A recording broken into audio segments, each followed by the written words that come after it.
a gente continua falando sobre os indiciados, né, pela tentativa de golpe, porque termina hoje o prazo de mais 2 indiciados. Eles precisam apresentar os seus argumentos em resposta à denúncia da Procuradoria-Geral da República.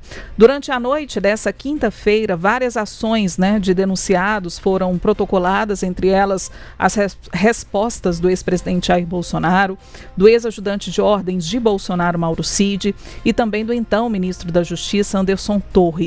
A gente aciona agora a repórter de O Tempo em Brasília, Ana Paula Ramos, que hoje também está lá no F5, né, Ana Paula, para ver se os documentos eles são protocolados e estão chegando no sistema. O que você tem de novidade para a gente, Ana? Bem-vinda, boa noite. Boa noite, Adriana, Larissa, Letícia, uma ótima noite para todos que nos acompanham. Isso mesmo, até um pouquinho tempo atrás eu já dei uma olhadinha, ainda não tinha entrado no sistema a defesa do general Walter Braga Neto e também do almirante Garnier, eles que o prazo para a defesa deles terminava nesta sexta-feira. E ontem terminou o prazo para os outros denunciados, né? Entre eles o ex-presidente Jair Bolsonaro, Mauro Cid, Anderson Torres, como vocês comentaram. E nesses documentos que já foram entregues aí após esse prazo de 15 dias dado pelo Supremo Tribunal Federal, a estratégia das defesas foi praticamente a mesma de desqualificar a denúncia da PGR, chamar aí de ficção. A defesa do ex-presidente Jair Bolsonaro, por exemplo, chamou de inacreditável pescaria de provas. Eles pediram também a anulação da delação premiada do Mauro Cid, o ex-ajudante de ordens de Bolsonaro, e essa delação serviu como base para as investigações da Polícia Federal. Além disso, eles querem que o ministro Alexandre de Moraes deixe a relatoria do caso e que o julgamento também aconteça no plenário do STF e não na primeira turma, composta ali apenas por 5 ministros, entre eles Alexandre de Moraes. Já o ministro da Defesa, já o Mauro Cid, a defesa dele falou que não podia, que negou a participação aí nos fatos e disse que ele apenas cumpria ordens, cumpria com seu dever legal. Já o Anderson Torres, ex-ministro da Justiça de Jair Bolsonaro, os advogados chamaram a denúncia da PGR de uma verdadeira obra de ficção, fruto de um roteiro imaginário e permeada de falsas ilações. Volto com vocês. Obrigada, Ana Paula. A gente vai aproveitar agora e chamar até uma tela que a gente fez. A Ana Paula já deu uma resumida, mas a gente vai mostrar para vocês os principais argumentos mostrados pelo ex-presidente Jair Bolsonaro. Primeiro aí tá do Mauro Cid. Vamos trazer primeiro o Bolsonaro, mas se a gente... o Bolsonaro está aí na tela. A gente fala sobre o Bolsonaro primeiro, né? E depois a gente detalha os demais. Do Bolsonaro teve alguns principais pontos, como a Ana Paula trouxe para a gente. Ele defende que o julgamento da denúncia deve ser realizado no plenário da corte, não na primeira turma, como que está tramitando atualmente. Os advogados da defesa, segundo os advogados do Bolsonaro, o plenário seria o juiz natural do caso. O outro ponto adotado ali pela defesa do Bolsonaro, ele reclama das restrições ao acesso de provas do inquérito e aponta um suposto cerceamento ali da defesa. Os advogados do Bolsonaro, eles afirmam que não tiveram acesso integral ao material obtido nas investigações da Polícia Federal. Segundo a defesa, foram liberados apenas alguns trechos selecionados sem o espelhamento completo dos celulares apreendidos. Então ali a defesa defende, né, que essa limitação prejudicou a análise das provas e impediu, por exemplo, a indicação de testemunhas e contestação das mensagens ali do processo. Um outro ponto foi críticas ao ministro, né, relator do caso, Alexandre de Moraes. Eles argumentam que a atuação do ministro extrapolou o papel esperado de um magistrado ao determinar diligências e investigações de ofício. A defesa acredita que isso compromete o sistema acusatório e que demandaria uma aplicação do modelo de juiz de garantias, que é uma figura prevista na legislação brasileira para separar quem investiga e quem julga, mas isso ainda não foi implementado na prática. Uma outra questão é a anulação dos atos. A defesa do Bolsonaro pede para que todos os atos sejam anulados desde que o Moraes mandou analisar os dados do celular do Mauro Cid. Tem até uma aspas ali na defesa ali do Bolsonaro, que eles falam que esses atos ali violam o artigo 3º do Código de Processo Penal, levando o efeito ali pelos magistrados. E outro ponto, ele nega todos os crimes, né, que foram ali supostamente imputados a ele. Os advogados falam que não tem elementos concretos que conectem o Bolsonaro a esses atos de violência ou grave ameaça contra as instituições. Sobre os discursos e reuniões ali do Bolsonaro com militares e assessores, os advogados falam que mesmo que ele possa ser alvo de críticas, essas declarações ali do Bolsonaro, essas ações não configuram crimes. E, por fim, a defesa reforçou que os ataques ali ao 8 de janeiro, que resultaram na invasão, né, e a depredação da sede dos três poderes, não foram planejados, incentivados ou coordenados pelo Bolsonaro. Pois é, a gente tem aí então os argumentos, né, utilizados pela defesa do ex-presidente Jair Bolsonaro. Só fazer uma parte aqui dizendo sobre o pedido, né, da defesa para que, se for julgado no Supremo, que julgue então no plenário, não na primeira turma. Por que que a defesa do ex-presidente Jair Bolsonaro não quer que esse caso seja julgado na primeira turma? Nós já falamos em outras oportunidades aqui, mas eu acho que vale a pena a gente repetir, até mesmo pela audiência que é muito rotativa, né, do nosso jornal. A primeira turma do Supremo, gente, é formada pelo ministro Alexandre de Moraes e Flávio Dino, Cristiano Zanin, Carmen Lúcia e Luiz Fux. Então, só para apresentar para vocês, Alexandre de Moraes já conhecem, né? Então, é o relator do caso. Flávio Dino e Cristiano Zanin foram indicados pelo presidente Lula ao Supremo Tribunal Federal. Carmen Lúcia foi indicada em governos anteriores pelo próprio presidente Lula. E o Luiz Fux, né, o ministro Luiz Fux, indicado pela ex-presidente Dilma Rousseff. Então, não é um ambiente favorável para que se julgue essa denúncia pela percepção da defesa do ex-presidente Jair Bolsonaro. Por que seria melhor o plenário? Porque lá teriam ministros também que afinam o discurso, né, mais com o discurso do Bolsonaro. Então, dessa forma, a defesa ganharia pelo menos um fôlego para tentar pelo menos reverter, né, um pouco da situação. Agora vamos trazer aqui o que diz a defesa de Mauro Cid para a gente seguir para os nossos comentários. A defesa diz que não sofreu, né, Mauro Cid não sofreu nenhum tipo de coação para fazer a delação premiada e que declarações ocorreram de forma regular. A defesa diz também que há uma distância estelar entre as informações prestadas e as conclusões tiradas pela Procuradoria-Geral da República. Vai trabalhar pela absolvição de Mauro Cid e que Cid era um mero ajudante de ordens que não tinha poder para tramar nenhum tipo de golpe. E vamos agora ao Anderson Torres, ele que apresentou também a defesa, né, ontem. A defesa diz que é uma obra de ficção, né, a denúncia, e uma medida irresponsável da Procuradoria-Geral da República. Alega que Anderson Torres se tornou alvo por participar do governo Bolsonaro, nega que ele tenha propagado narrativas de insegurança e a defesa afirma que o caso não deve ser julgado pelo STF, mas se for, que seja pelo plenário, da mesma forma e pelo mesmo entendimento da defesa do ex-presidente Jair Bolsonaro. Lari, novidades por aí?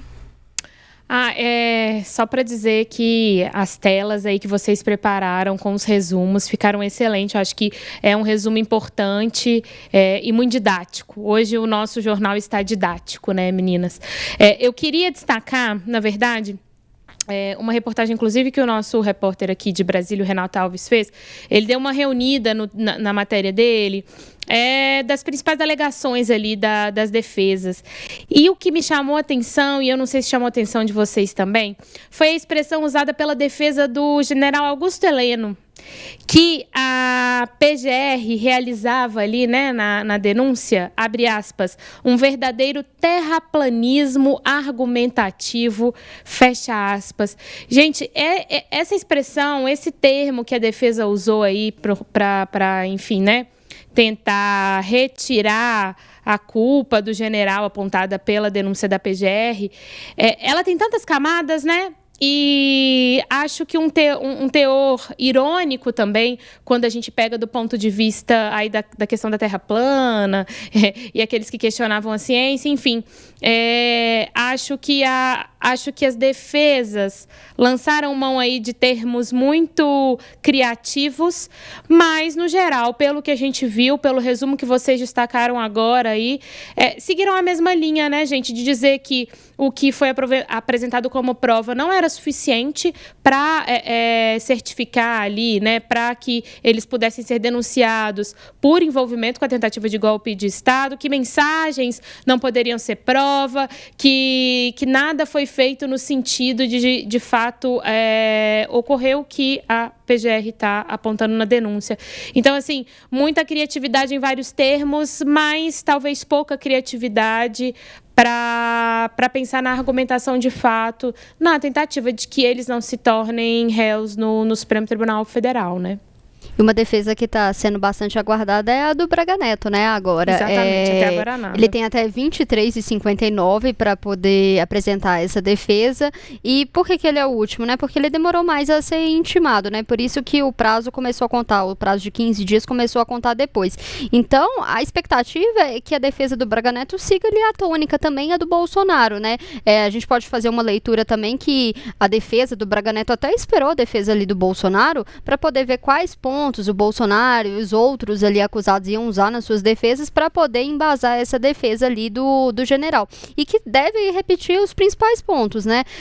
Colocar em xeque o papel do ministro Alexandre de Moraes, essa questão de quem que vai julgar, se vai ser o plenário, se vai ser a primeira turma só, e descredibilizar também a delação do Mauro Cid. Ontem eu até cheguei a comentar, eles estão usando muito, né? A Larissa também falou isso, desses argumentos, né? Em todas as defesas, e que não se poderia considerar o que eles falaram, eventualmente em algum grupo, em alguma reunião, opiniões pessoais, que aquilo não poderia significar necessariamente uma prova concreta que de fato era um desabafo, né? Como se fosse bravatas. Isso, bravatas. Essas bravatas não poderiam ser levadas a sério. Só que o que a gente vê que tem uma materialidade, sim, teve ali todas as reuniões, né? A gente viu, mas tem dois pontos que realmente são importantes. Eu até acredito que esse caso poderia ser julgado realmente em plenário. Eu acho que esse pedido é realmente legítimo, porque dá uma legitimidade maior até para o STF mesmo,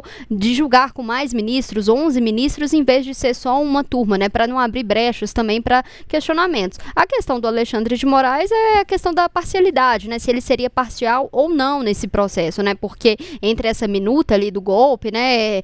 Supostamente eles estavam tramando ali a morte do Alexandre de Moraes. Então tem o argumento de que ele é parte afetada, né? Então ele poderia julgar com parcialidade. Só que nessa minuta ali do golpe, o ataque não era só ao Alexandre de Moraes, era todos os ministros, ao STF como um todo. Exato. Então tem esses dois pontos que realmente ali da defesa serve ali de atenção.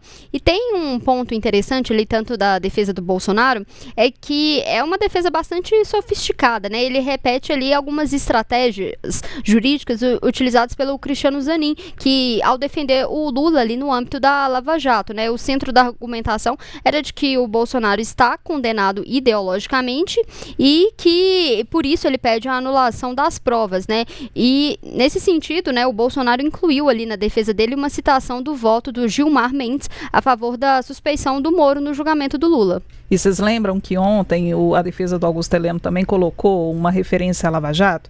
Então, eles trazem também, né, um pouco dessa referência para, de certa forma, também criar ali, né, eu não sei se a gente pode chamar de constrangimento, mas, na verdade, fala assim, olha só, né, vocês estão falando, né, que aconteceu isso, mas no passado houve isso aqui também, ó. E aí acaba, de certa forma, trazendo fatos, né, elementos. Fala assim, olha, aconteceu isso, então, para criar, de certa forma, ali um precedente, né, para que haja uma situação mais favorável ali aos clientes. Em relação ao Mauro Cid, eu queria dizer também que Mauro Cid reforçou bastante, né, a defesa dele, que não houve coação, que o depoimento foi dado, que a delação foi dada dentro dos trâmites legais, que não houve nenhum tipo de irregularidade, até porque Mauro Cid foi chamado, né, pelo ministro Alexandre de Moraes para esclarecer, porque algumas mensagens chegaram a vazar, né, foram interceptadas pela Polícia Federal mensagens com o Mauro Cid falando, né, sobre como foi a condução, que ele não tinha se sentido à vontade para falar, que fazem da forma como querem, pressionando, né, para trazer alguns fatos. E aí o ministro Alexandre de Moraes trouxe ele de volta, falou assim, olha aqui, chamou, né, o Mauro Cid, falou, olha, o que é isso que você está falando, o que está acontecendo? Porque se isso realmente aconteceu, pode colocar em xeque aí sua delação premiada. Então, e trouxe, né, outros elementos que ele não tinha falado, pediu para esclarecer e tudo mais, para que continuasse realmente valendo essa delação. Agora, todos os outros desqualificam a delação de Mauro Cid, mas Mauro Cid firme ali, né, a defesa falando que a delação tá ok, que não teve coação nenhuma. Adriana, e aí quando a gente pega essa argumentação, né, da defesa do Mauro Cid dizendo que ele não foi coagido, a gente precisa lembrar dos vídeos, né, que foram liberados pelo Supremo Tribunal Federal quando caiu o sigilo da delação do Mauro Cid. E aí eu quero destacar os momentos de desespero dele, quando ele ouve ali a voz de prisão, né? E também quando ele cita áudios vazados que acabaram resultando ali em uma movimentação muito negativa em direção à filha de Mauro Cid. Então, assim, as defesas tentarem desqualificar a delação de Mauro Cid, né, já era até uma estratégia que a gente aguardava, era uma estratégia que poderia ser utilizada.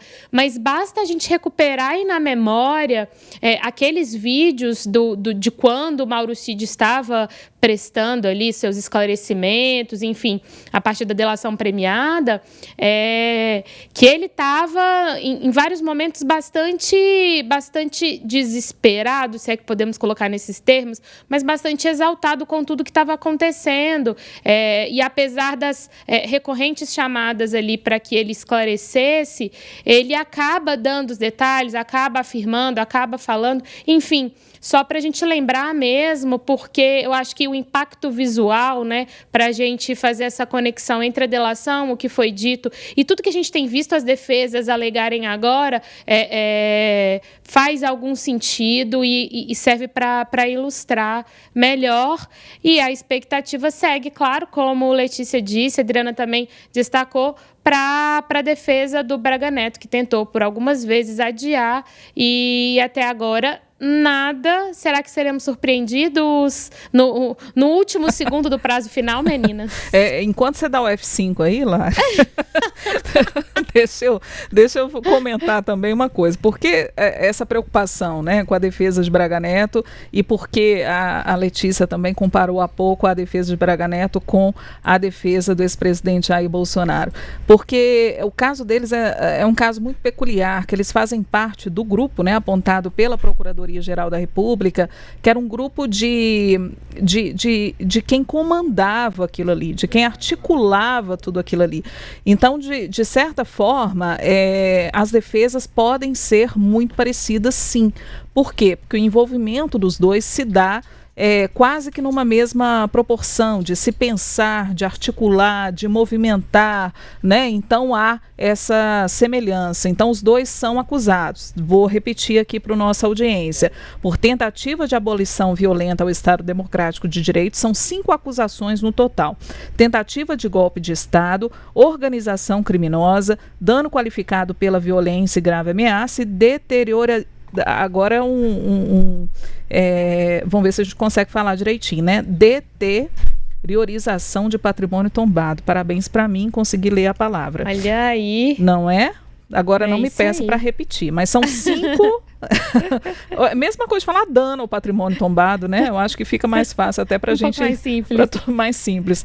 Mas então é isso, são 5 acusações. Então eles fazem parte desse grupo, né? Que é como se fossem os cabeças de toda essa trama golpista. E aí eu não estou falando do que eu penso, do que eu acho, não. Estou falando com base no que está lá escrito no inquérito da Procuradoria-Geral da República, assinado lá pelo procurador Paulo Gonet. Nada ainda, né, Lari? Nada ainda, pessoal. Seguimos na expectativa. É isso.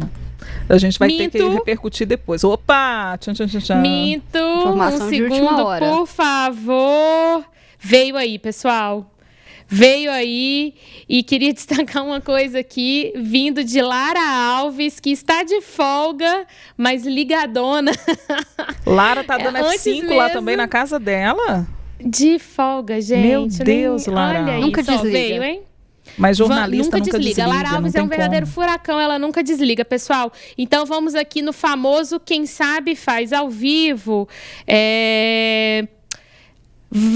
Braga Neto, a defesa de Braga Neto começa dizendo que a denúncia é ilógica e fantasiosa, destacando que Braga Neto prestou mais de 40 anos de bons serviços ao Exército Brasileiro sem qualquer mácula em seu currículo, dizendo, vamos seguindo aqui porque a peça tem 77 páginas. Pessoal, eu não sei se a gente consegue projetar, mas vou aqui destacando para a gente, enfim, entender um pouco trazendo mais os principais pontos. Exato. Se o João conseguir colocar aí para a gente em tela. Bom, e aí ele segue dizendo, vou para o final aqui, para saber quais são as alegações e o que ele está pedindo.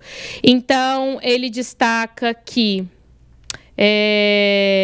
bom, vai citando ali, né, os diversos trechos da denúncia da PGR. Então, volta a inexistência de narrativa de atos de liderança e comando. E essa simples constatação já permite identificar a inexistência de descrição fática para atribuir Walter Braga Neto o papel de liderança da suposta organização criminosa, se não uma clara tentativa de tornar o discurso acusatório mais atraente, colocando o candidato a vice-presidente ao lado do candidato à presidência da República. Ou seja, a gente precisa se aprofundar com certeza, mas ao que me parece, nesse primeiro momento aqui no nosso Quem Sabe Faz ao Vivo, a defesa de Braga Neto está tentando afastar a denúncia, a acusação de que ele seria um suposto líder da organização criminosa que tramou essa tentativa de golpe de Estado. Coloca aqui também, como poucas e genéricas, as mensagens de WhatsApp que foram trocadas, mais uma vez, por 2, 3 dias com o interlocutor. Coloca também a inviabilidade de uma acusação vazia. Então, coloca, portanto, a acusação da Procuradoria-Geral, né, da República como vazia. Falando que são uma infinidade de elementos de prova obtidos ao longo das investigações. São 16 procedimentos que somam aproximadamente 100 mil páginas, centenas de gigabytes, né? Dados digitais, e aí a defesa coloca, fazer uma análise minuciosa de um volume desse, considerado colossal, de informações em 15 dias de prazo, já seria uma tarefa hercúlea, né? Imagina entregar tudo isso até a data de hoje. Lembrando que eles pediram, né, uma ampliação de prazo para que a defesa pudesse apresentar os argumentos, o que foi negado pelo ministro Alexandre de Moraes. Falando também que os procedimentos que compõem o caso são totalmente desorganizados, né? E não dá para identificar prova de acordo com a alegação acusatória. Adriana, tem um trecho muito bom, logo depois dessa tabela aí que a defesa colocou, eles destacam os diversos itens da denúncia e aí fazem uma tabela, né? Descrição da participação do general Braga Neto. E aí vem na sequência sem descrição de envolvimento, sem descrição de envolvimento, a BIM paralela, sem descrição de envolvimento, relatório de fiscalização do sistema eletrônico de votação do Ministério da Defesa, sem descrição de envolvimento. Logo abaixo, aí a defesa vem dizendo, olha, sendo assim, é impossível fazer crer que o general Braga Neto exerceria papel de liderança na suposta organização criminosa, quando a ausência de descrição de atos de comando ou ao menos de nexo causal entre as condutas e os supostos crimes cometidos pelos subordinados na estrutura organizacional é patente. E aí eles destacam, por fim, um ato falho, eles estão chamando de ato falho, revelou a inépcia da denúncia. Ao capitular os crimes imputados a cada um dos denunciados, acusa apenas Jair Bolsonaro como líder na organização, sem imputar a mesma causa de majoração de pena ao general Braga Neto, mais uma vez tentando tirar aí ele desse âmbito de líder, juntamente, né, com o ex-presidente Jair Bolsonaro, dessa organização. Nessa tabela aí que a gente acabou de mostrar, que a Larissa e a Adriana estavam lendo, são mais de 20 itens, né? Que eles estão colocando aí que não tem nenhuma descrição de envolvimento. Então, 20 itens aí que eles descartam totalmente. Sim. Oi, vocês me ouvem? Sim, estamos ouvindo. Joia. Achei que a gente está ouvindo, Lari. Se você quiser seguir aí um pouco com essa denúncia... Sim. A gente pode trazer mais aspectos e aí a Letícia também pode nos ajudar. Né? Lembrando acho que dos pedidos, o que eles apresentam ali, né? Caso se dê seguimento à ação penal, o acesso efetivamente amplo e total aos elementos de prova, ou seja, estão pedindo aí, né, esse acesso, lembrando que eles ainda não são réus, precisa ter todo aquele trâmite na primeira turma, como a Letícia disse mais cedo, pedindo também anulação de uma outra derivação aqui, inexistência de voluntariedade por existência de coação contra o colaborador, ou seja, mais uma vez destacando que Mauro Cid teria sido coagido a fazer o que fez, a falar o que falou em sua delação premiada, aponta o que eles estão chamando de inconsistências entre as diversas versões do colaborador, né, Mauro Cid, que a participação do magistrado no acordo na colaboração extrapola o limite legal, enfim, vem apontando aí diversos argumentos que a gente já viu nas outras defesas, né, meninas? Exato. É interessante como as defesas realmente elas se aproximam, né? Então a gente vê realmente os argumentos aí colocando, né, em xeque todo o recolhimento de provas que constam, as provas que constam, né, no relatório e no inquérito da Procuradoria-Geral da República, enfim. Só dizer a você que está acompanhando a gente aqui no Tempo News que você acompanhou aqui praticamente em primeira mão. Foi em tempo real, eles acabaram realmente a defesa do general, né, Braga Neto, ex-ministro, ex-candidato a vice, e você acompanha aqui em tempo real, realmente, assim que foi protocolado, a gente abriu e trouxe para você aqui alguns argumentos, então você já teve, né, esse acesso aí quase que em primeira mão a esse relatório. E eu vou fazer a propaganda, chat bombando, hein, meninas? Vou fazer a propaganda, a Larissa vai confirmar que daqui a pouco tá no Portal O Tempo. E que pediu o Tempo Brasília, gente. Vai, quem quiser saber todos os detalhes. Sexta-feira, 8h22 da noite, é isso, hein? A gente ainda tem capacidade para compreender uma defesa desse nível e ainda escrever um texto já lá no nosso portal. Ô Lari, e do Almirante Garnier? Pois é, gente. Esse não chegou ainda, né? Só para falar também para o nosso espectador o seguinte, porque hoje, além do Braga Neto, a gente estava no aguardo também da defesa do ex-comandante da Marinha, né? O Almirante Garnier. Então, a gente aguarda, eram os 2 prazos que estavam previstos para finalizar hoje. O comandante da Marinha seria um dos únicos ali generais, né, das Forças Armadas que teria, né, supostamente aceitado, né? Topado na hora esse golpe, que isso inclusive teria gerado um mal-estar ali com os outros generais do Exército, da Aeronáutica, que falaram até assim, mas você não tem tropa para poder colocar na rua, a gente tem. Por isso gerou até um mal-estar. Mas o interessante dessas defesas é que talvez elas vão ditar qual que vai ser o argumento do candidato do bolsonarismo em 2026, né? Tudo que a gente tem visto ainda, eles vão apostar nessa discussão de que tudo que foi dito eram apenas bravatas, que eles não participaram de fato da organização ali dos atos. Então, é o que a gente pode esperar ali para 2026, de quem que for esse candidato ali do bolsonarismo, que a gente não sabe exatamente quem que vai ser. O Bolsonaro, obviamente, por uma questão estratégica, ele ainda coloca o seu nome, apesar de estar inelegível, e ele não parece apoiar ninguém que não tenha Bolsonaro ali no seu nome, a não ser a sua esposa, a Michelle e algum dos seus filhos. Mas a gente vê que já realmente tem uma disputa, seja do campo do bolsonarismo ou de algum dos governadores de direita. A gente tem o governador de São Paulo, o Tarcísio, tem o governador de Minas Gerais, Romeu Zema. É até interessante a gente ficar de olho também. Gustavo Lima, né, gente? Gustavo Lima e você, tchererê, tchê. Mas o Caiado fez a festa e eu não sei se ele foi, enfim, não sei se ele está muito... falou que queria, né, que estava à disposição, mas na hora do vamos ver, não sei se vai dar bom, mas, não, viu? Só deixando a brincadeira de lado, essa observação que a Letícia faz é muito importante mesmo, né, de como que fica então esse cenário aí para 2026 e quais serão os desdobramentos, repercussões, impactos diante de tudo isso que a gente acabou de ler e vem lendo, né, nesses últimos dias, né, meninas? Isso. Eles têm ficado um pouco calados, né? Aqui, pelo menos em Minas, o governador Romeu Zema sempre foi um aliado ali, um apoiador do Bolsonaro. Ele não tem muito falado, né? Até os aliados têm deixado esquecido o Bolsonaro. Não tem, agora, não tá na onda mais, né, defender o bolsonarismo. Mas tem que ver a hora, né, que é conveniente ou não. Isso faz toda a diferença, porque tem hora que não é conveniente. Será que no momento em que está sendo acusado também, né, com toda essa questão de inquérito do golpe e tudo, será que é um bom momento também para aproximar? Tem tudo isso também em jogo, né? Na política a gente sabe que tudo isso conta.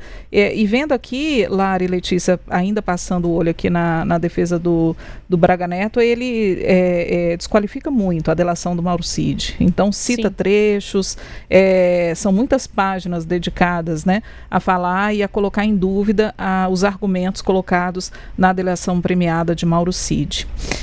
E é isso, gente. Muitas emoções, hein, no dia de hoje. Que semana, hein? Que semana, hein? Que semana. E olha, tivemos de carnaval a Braga Neto, hein? Fez de tudo um pouco. De Oscar a Braga Neto. O João tá me lembrando aqui, porque teve Oscar. Nós ganhamos o Oscar no domingo, né? Exatamente. E agora a gente fechando com as defesas aí dos acusados, dos indiciados aí pelo golpe, né? Pela tentativa de golpe.